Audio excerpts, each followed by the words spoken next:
The fact that God is in the Constitution is a big deal. Nagomba ndababwire ukuntu yuko Imana ari ya mbere mw'ibwirizwashingiro. It matters. It matters. Nagomba ndababwire ibi bintu birakomeye gose. The fact that government knows they need God and are praying to Him matters very much. Nagomba ndababwire kumenya yuko abo muri leta bazi Imana kandi bakeneye kuyisenga kugira ngo batabare. Nagomba ndababwire kino kintu ni kintu gikomeye gose. I promise you, years from now, when Burundi is a shining city on a hill, nagomba ndababwire mu myaka iri imbere gatoya cyane mu Burundi buzoba ariko burakayangana uri hejuru ku misozi abantu bose babwitegereza. Your children and your grandchildren will look back to this time. Nagomba ndababwire abuzukuru banyu abuzukuru banyu bazobiraba batangara. And they will know that the prayers of their fathers and their mothers and their grandfathers and their grandmothers kandi bazomenya yuko amasengesho y'abasekuru n'abasekuruza n'abavyeyi babo ari yatumye ivyo bihe bihinduka bikabuko. That the love of Burundi and Burundians for God is why they were able to become what they are. Nico gituma Uburundi bukwiye kwakira urukundo rw'Imana abantu bagakunda Imana kandi ibyo nivyo bizotuma ibintu biba vyiza cyane kurusha. So it's about how God works with a nation. Burya biva muri bwa buryo nyene ukuntu Imana ihindura ibihugu. And when God works with a nation, He does it at every level. Hanyuma uko Imana igenda ihindura ibihugu igenda ibikorera igenda ibihindura ari intambwe bigenda biracako. From the leaders and the government down to the person who is making very little money and has no influence. Nagomba ndababwire bihera kuri abantu kenshi bari mu nzego bari muri politike bikamanuka gushikana kuri wa muntu mutoya akora amafaranga make atana influence afise. So you can see that the cooperation that Burundi does with God, has with God, murashobora kubona ukuntu Imana iri kwirakorana n'u Burundi at every level affects Burundi's destiny.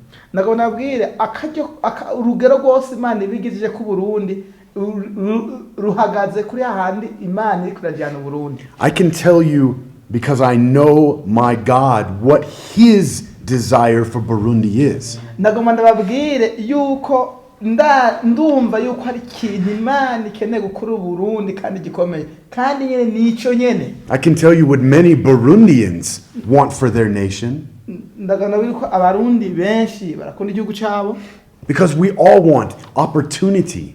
Kubera twese turipfuza uburyo arakajye dushaka. Our children to live better lives than we have lived. Twiyama twifuza yuko abana bacu bobaho ubuzima bwiza kandi bakanezerwa no kuba muri iki gihugu cyiza. The nations to look at our nation and call it blessed of the Lord. Hamwe abihugu bibona Burundi bavuga ngo ngebwa Burundi bwahezagiwe.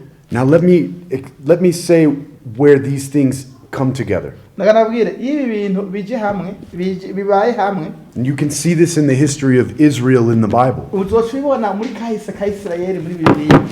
If Burundians will partner with God and seek Him, igihe abarundi bo kwemera bagakorana n'Imana bakayirondera, if they will repent and turn to God, hamwe bo kwihana ivyaha bakagaruka ku Mana, the blessing of God will fall upon them. Umugisha w'Imana uzomanuka uje ubazeko. Because God is the one who's just waiting. Kubera vyukuri Imana ari kwirarongora. His desire is to bless Burundi. Kubera Imana iragomba kuhezagira Burundi. It is to make Burundi a nation of love and light. Imana iripfuza kugira Burundi bwuzuye urukundo n'umuco. And it can happen. Kandi ivyo birashobora gukunda. But what will we do? None twe twokora iki? And what will you do? Mbega twege twokora iki wowe wokora iki? What is the focus of my life and your life? Mbega nihe ntumbero y'ubuzima bwanje nihe ntumbero y'ubuzima bwawe? Is God the focus? Imana niye ntumbero y'ubuzima bwacu. Because according to the Bible and what I know by my own life, kubera nkuko birivuga kandi nkuko ndabitahura ku buzima bwanjye, as soon as I turned from my wicked ways and I sought the Lord, everything changed. Nuko ndabitahura nuko igihe cyose nzohindukira nkava mu buzima bwanjye bw'ivyaha nkahindukira Imana vy'ukuri ubuzima bwanjye buzohinduka. Some of these things went very fast. ndakanababwira ibintu bimwe bimwe mu buzima bwanje bizonyaruka. With God, all things are possible. Kubera hamwe n'Imana vyose birashoboka. You see, we're here. This is not a theory. ndakanababwire ibi si ibintu vya teori, si ibintu vyo si ivyiyumviro vy'abantu.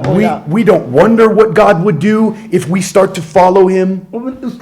ntitwiyumvira icyo Imana izokora igihe twatanguye kuyikurikira. We have not come to talk about fairy tales that we have heard. ndakanababwira ivyo ko turavuga ntituvuga inkuru z'imigani twumvise oya, but only to testify about those things which we ourselves know. mugabo nuko dushingira intahe na twege ibintu twiyiziye neza, which is that there is an answer. kandi muri ivyo hama hari inyishu. I promise you there's an answer. ndakanababwira mu masezerano hari inyishu. I promise if you will turn, isezerano rivuga ngo niwahindukira, if you will truly seek God, nimwarondeza Imana n'imitima yanyu yose, this nation will change. kino gihugu cyanyu kizohinduka. Much of it very quick, very kandi quick. ihinduka ryacu rizonyaruka rizihuta. From the top down. uhereye hejuru gushika hasi. And you can do it. kandi murashobora kubikora. Will you do it? kandi nimwabikora. It's not will it happen, it's will you do it. kandi mwege muzosanga mwabishoboye muriko murabikora. It will happen. kandi bizokunda.